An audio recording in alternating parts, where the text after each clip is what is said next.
saya ingin masuk ke Gorontalo ini melalui jaringan HIPMI. Saya hari ini benar-benar mendampingi beliau, benar-benar memantau beliau, memastikan beliau, ayah saya, terkait dengan pengusaha muda itu, makanya saya ingin terjun langsung. Selama 12 bulan, hal konkret pertama yang beliau lakukan adalah memasukkan pesawat Garuda di Gorontalo. Bapak itu sudah tujuannya mengabdi. Kemarin saya diskusi sama Pak Tony. Saya tanya juga, Bapak kenapa mau jadi gubernur Gorontalo? Pertanian Gorontalo ini luar biasa. Gitu. Ini persoalan cuma di aksesnya saja. Taulah masyarakat kita, masyarakat Gorontalo, orang akan bilang, kali ini datang, nanti ada kebutuhannya saja.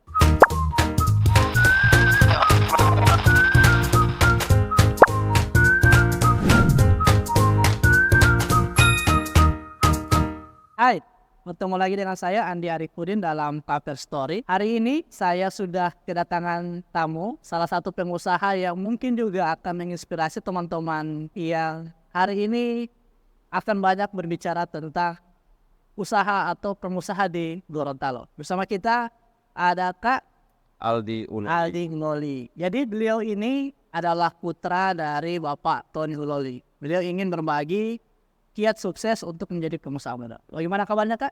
Baik, alhamdulillah. Gimana kabar? Ya, siap. Terima kasih banyak sudah mau berkunjung di Cover Story. Terima kasih juga sudah diundang. Iya, oke. Kita akan banyak berbicara, Kak, terkait dengan pengalaman Kak menjadi seorang pengusaha. Ya. Kemarin saya baca artikel bahwa Kak itu salah satu pengurus HIPMI Jaya. Ya.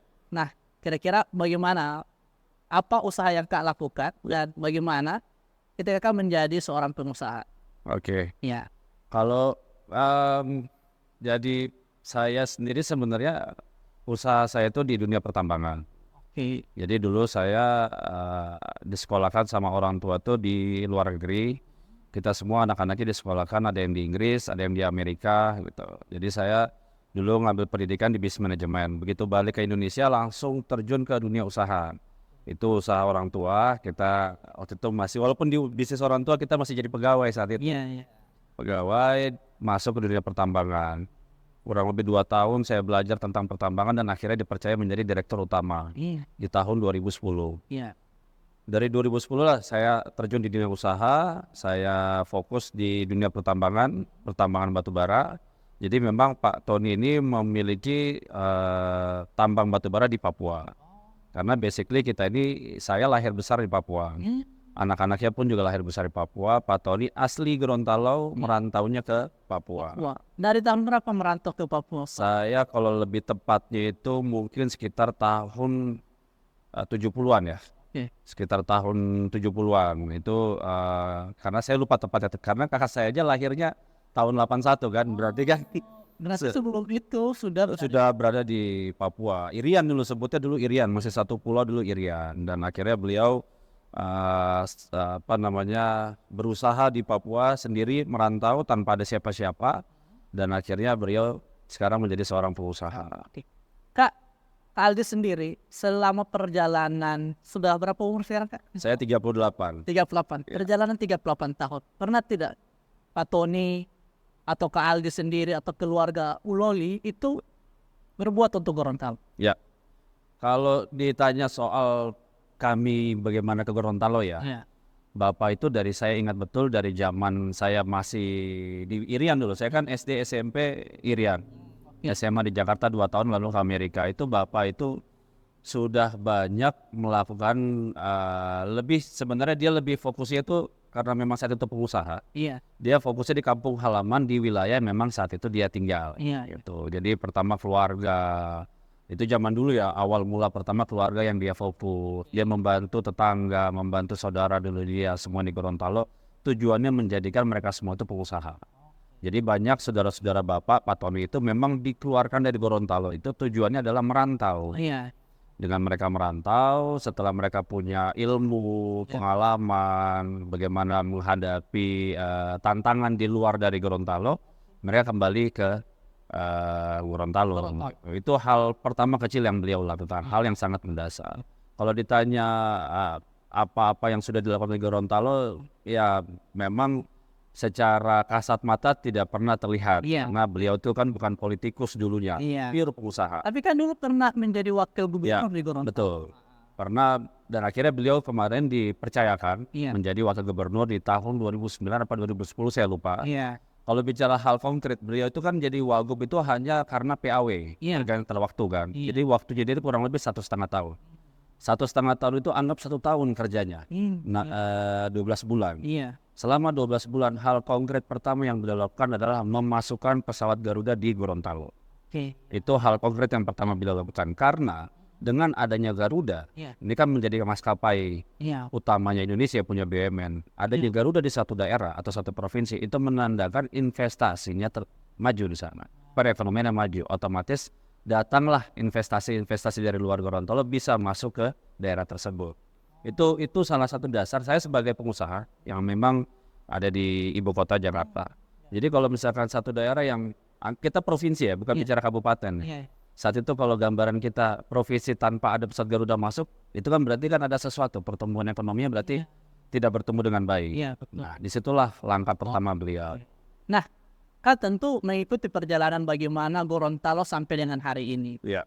Kau melihat dari sisi sebagai pengusaha muda. Ya.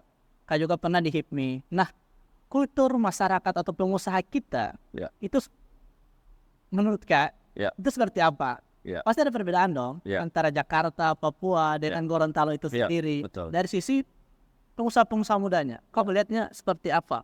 Ya, kalau saya melihat teman-teman, ya kita sebut teman-teman ya, Iya. karena kita masuk generasi muda ya. Iya. Itu teman-teman yang apalagi yang masih bangku kuliah atau pengusaha-pengusaha muda sekarang yang ada di Gorontalo ini, kalau yang saya lihat mereka ini kurangnya fasilitas sarana dan dukungan dari pemerintah daerah.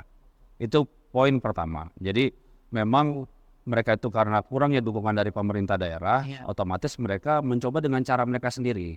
Tapi kalau yang kita lihat sumber daya manusia kita ini kan di Gorontalo ini kan sudah luar biasa. Mereka berjuang sendiri gitu. Walaupun kurang disupport dari pemerintah daerah.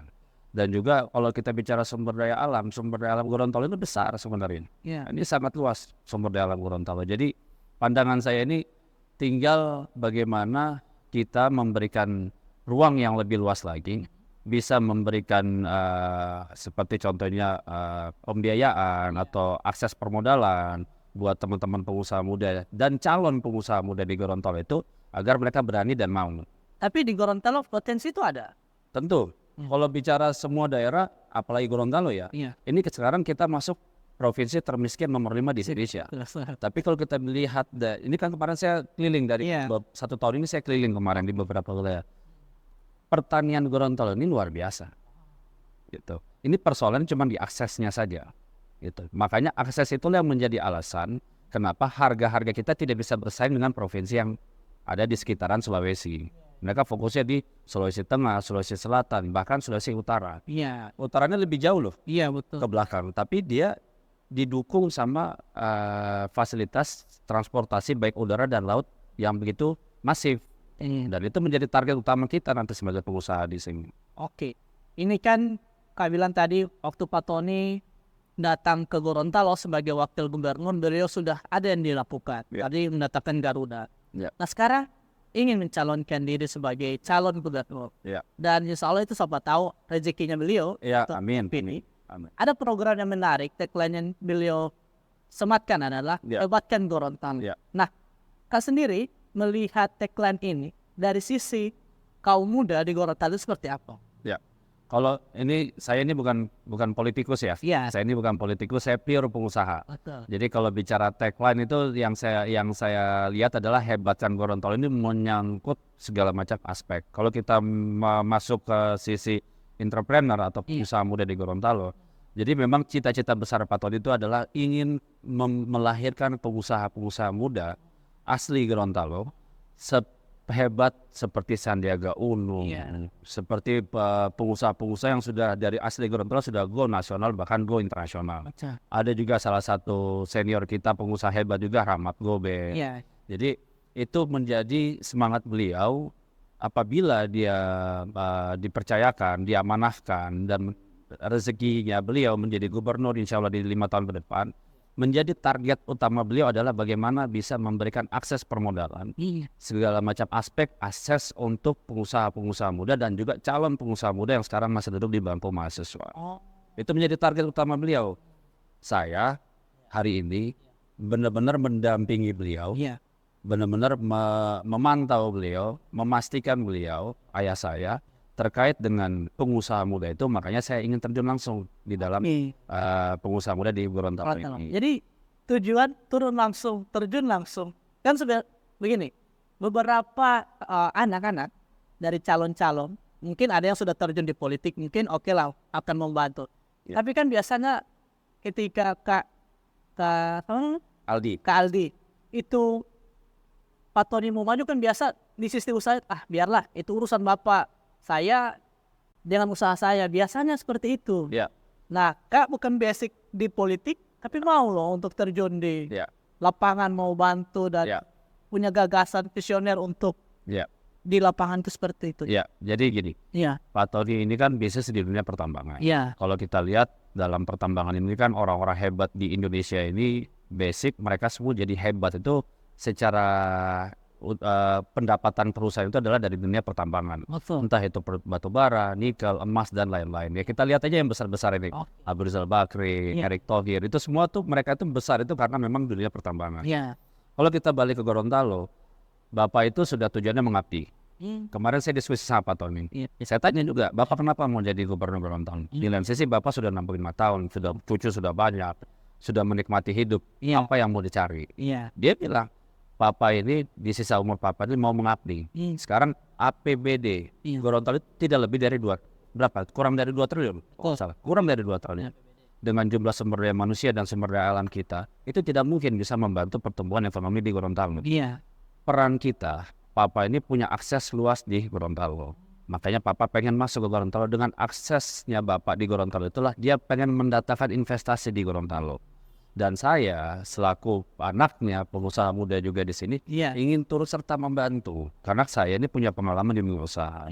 Saya aktif di organisasi Himpunan Pengusaha Muda Indonesia. Terakhir saya dipercaya menjadi salah satu ketua di HIPMI DKI. Dan dari selama 14 tahun, 15 tahun saya menjadi seorang anggota HIPMI DKI, saya ingin implementasikan di Gorontalo. Ingin saya sharing ke teman-teman HIPMI di Gorontalo dan otomatis saya fokus di HIPMI PT. Saya kemarin bilang ke beberapa teman-teman, saya ini masuk ke Gorontalo ini saya fokusnya di HIPMI PT.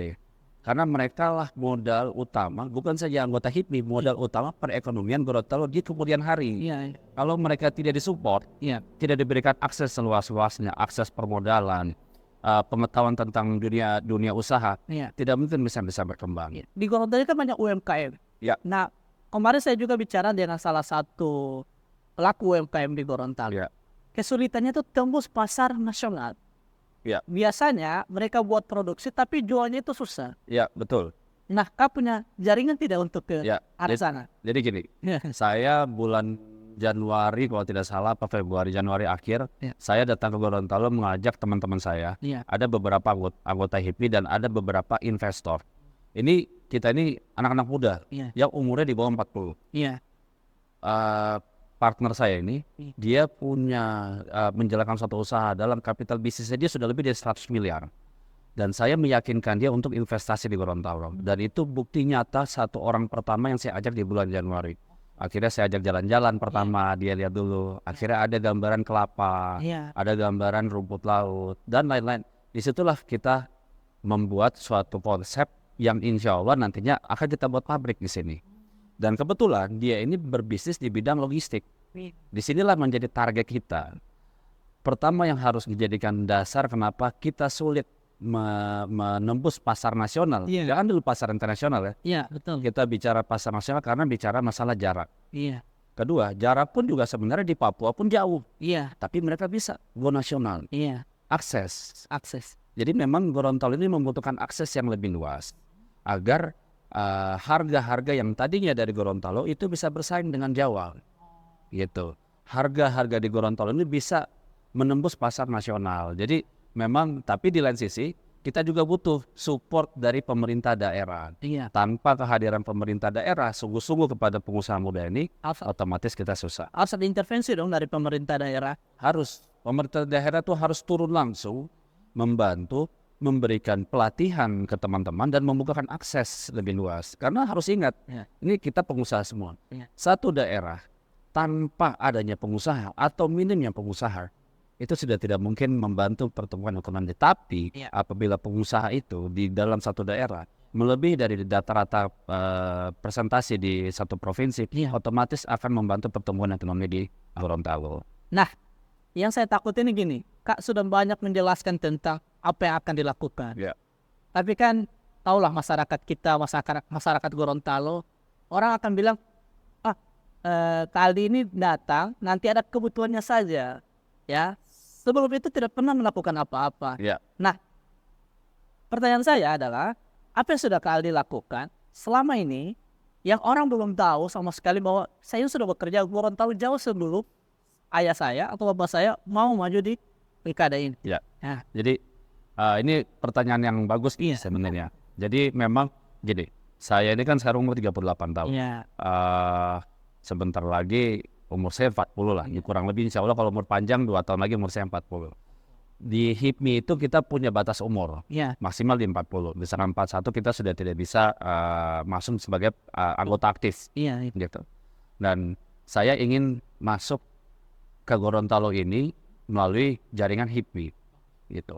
Jauh sebelum Pak Tony berkeinginan untuk menjadi calon gubernur di Gorontalo, walaupun cita-cita dan harapannya dari dulu kita tahu ada, tapi memastikan dia pasti maju apa tidak di tahun 2024, sudah kita siapkan untuk di Gorontalo dari akhir tahun kemarin. Saya tuh nggak tahu Bapak tuh serius maju tahun ini.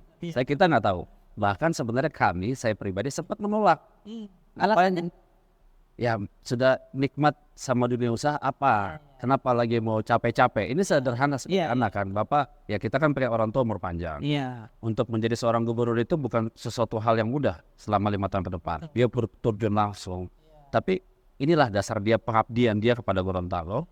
Itulah akhirnya kita memberikan support. Tapi kalau balik ke pertanyaan tadi, hal apa yang sudah saya lakukan? Memang contoh kayak tadi yang saya sampaikan.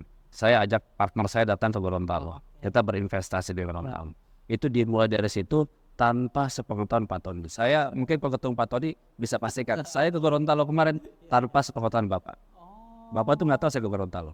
Warga semua kaget tiba-tiba saya datang ke Gorontalo. Karena memang saya tidak mau menyamakan atau mesatukan satu lingkaran antara kepentingan beliau dengan kepentingan saya. Karena saya punya kepentingan sendiri. Saya bagaimana pengen ada namanya pertumbuhan jumlah pengusaha di Gorontalo. Dengan cara apa? Membuka investasi.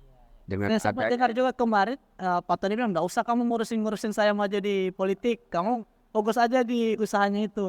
Saya tuh, Bapak tuh, kita agak berbenturan. Karena saya sangat berbeda ya. Kalau saya tuh sebenarnya tidak terlalu tertarik kalau Bapak terjun ke dunia politik. Tapi melihat pengabdian dia sama Gorontalo, itu ya saya rasa ya sudahlah. Itu sudah mendarah daging sama dia. Dia memang ingin mengabdi, pengabdian seumur dia itu adalah buat Gorontalo.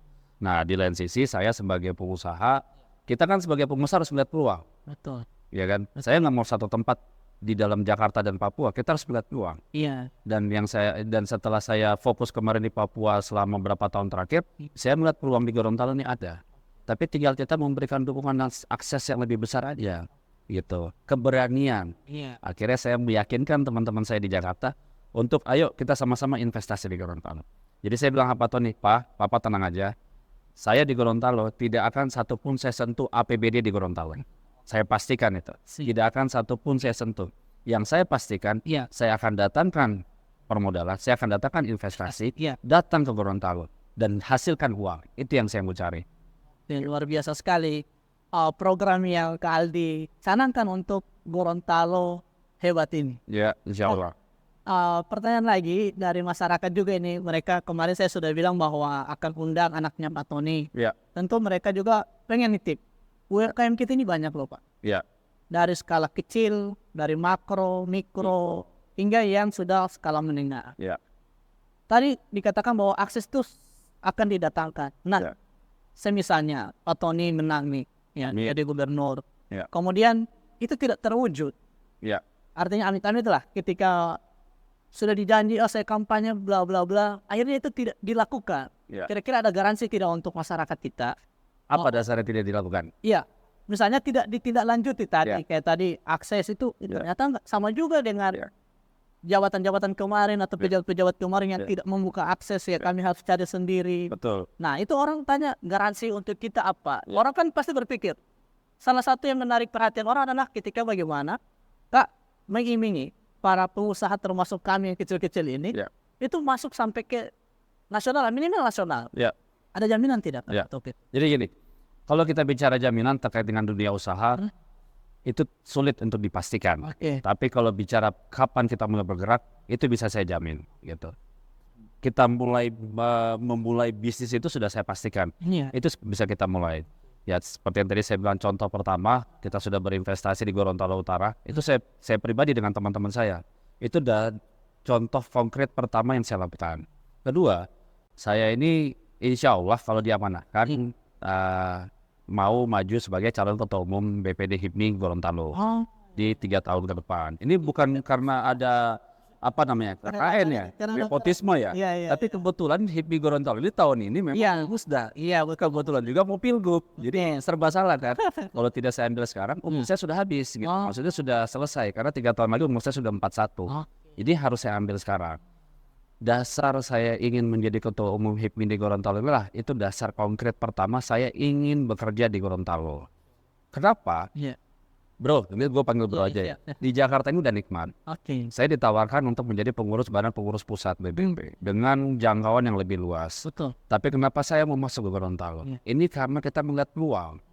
Secara dalam dunia usaha, saya dalam hitung-hitungan saya, loh ini ada bisnisnya nih di Gorontalo. Ada usaha yang bisa kita kembangkan di sini. Tapi di sini saya butuh support teman-teman semua mahasiswa. Saya butuh teman-teman pengusaha di sini. Kita kolaborasi, kita sama-sama jalanin dunia usaha yang ada di Gorontalo.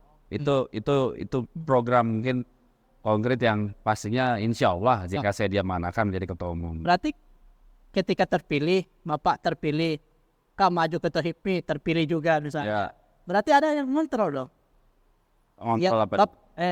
Kak ngontrol bapaknya yang, Pak saya sudah buat program ini loh, HIPMI harus dibantu dong. Ya, itu yang menjadi, kita jangan lihat dari sisi negatif. Kita lihat dari sisi positifnya itu kan harus ada yang ngontrol. Ya, sesederhana itu aja. Karena kemarin saya sempat dapat informasi teman-teman pengusaha di Gorontalo ini kurang disupport sama pemerintah daerah. Dan itu diakui sama ketua umum asosiasi di Gorontalo.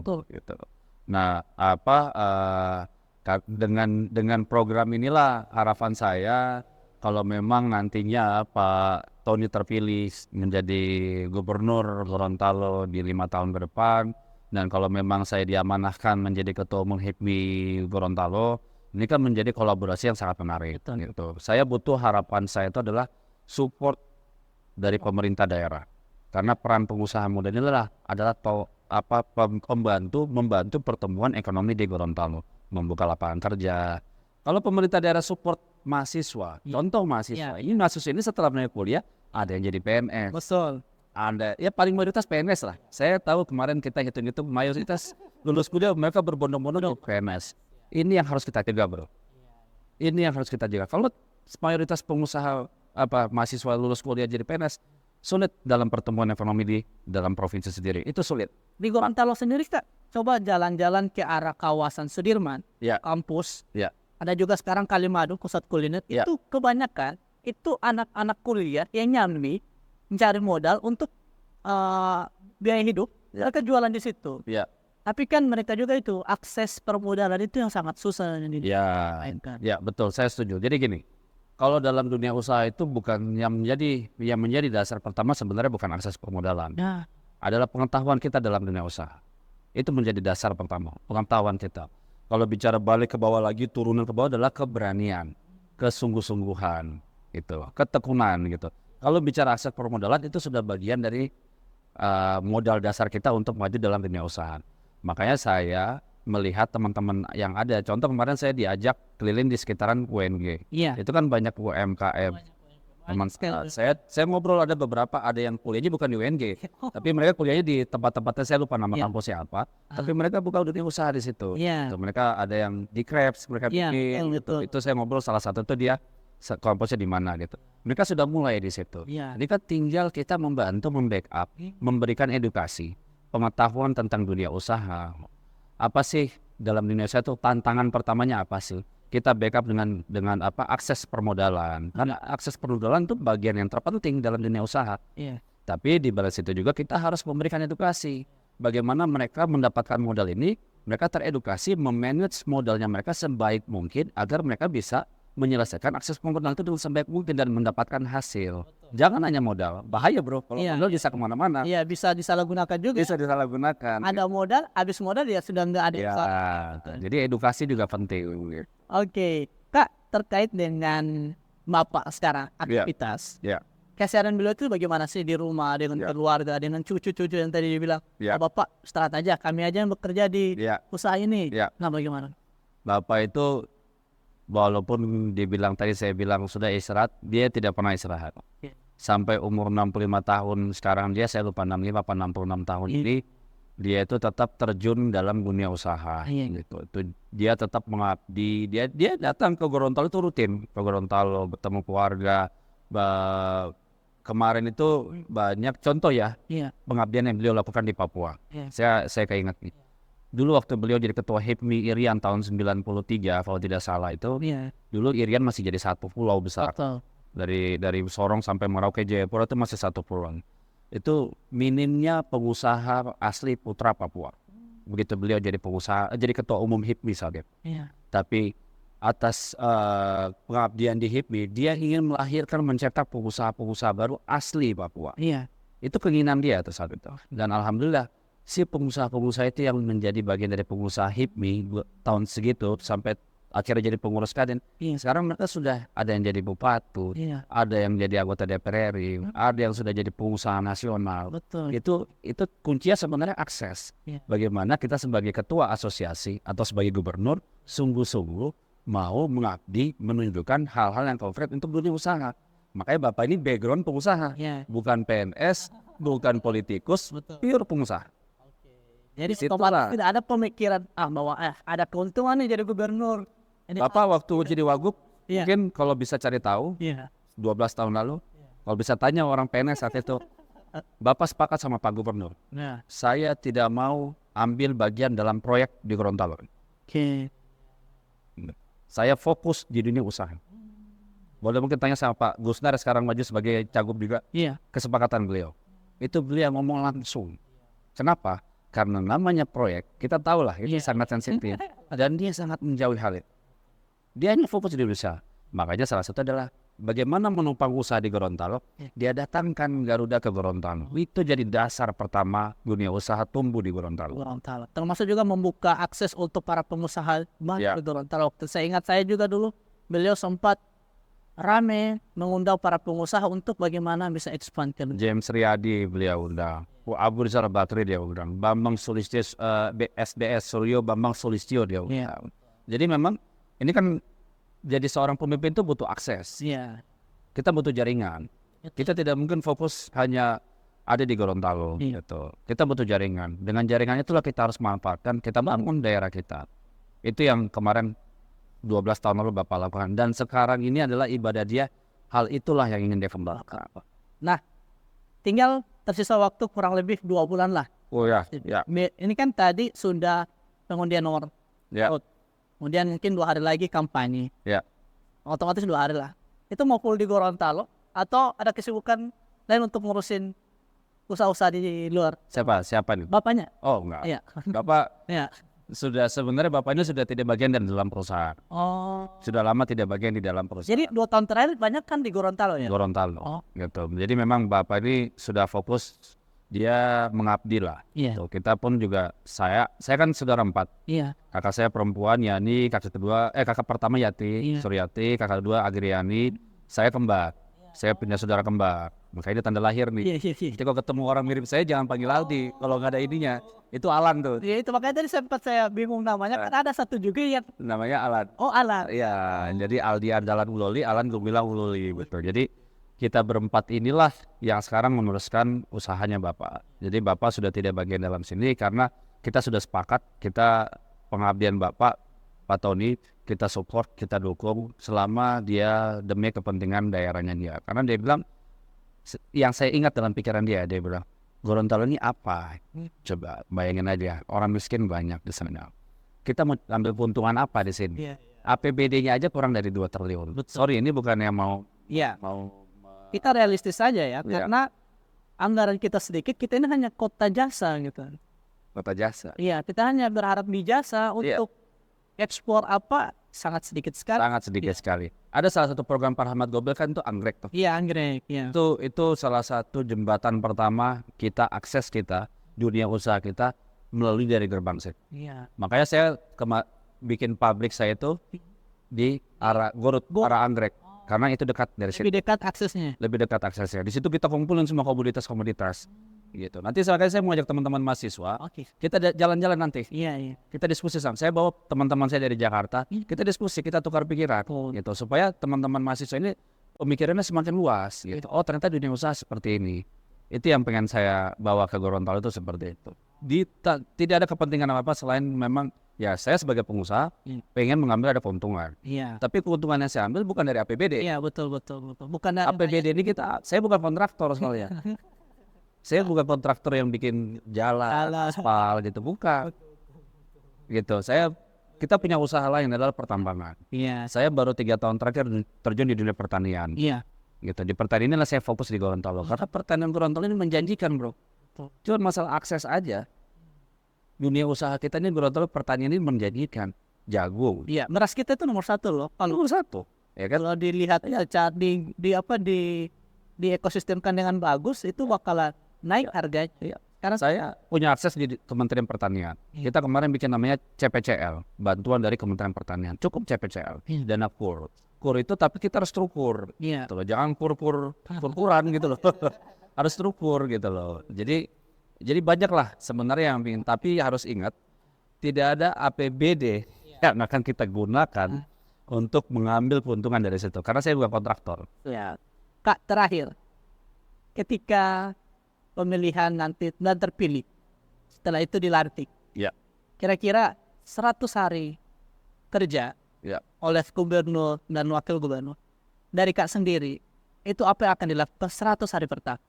Saya pribadi. Iya, punya angan-angan apa? Ya, kalau mungkin Bro Andi nanya, kalau dari saya bicara 100 hari jika setelah beliau dilantik, saya nggak kerja dari 100 hari.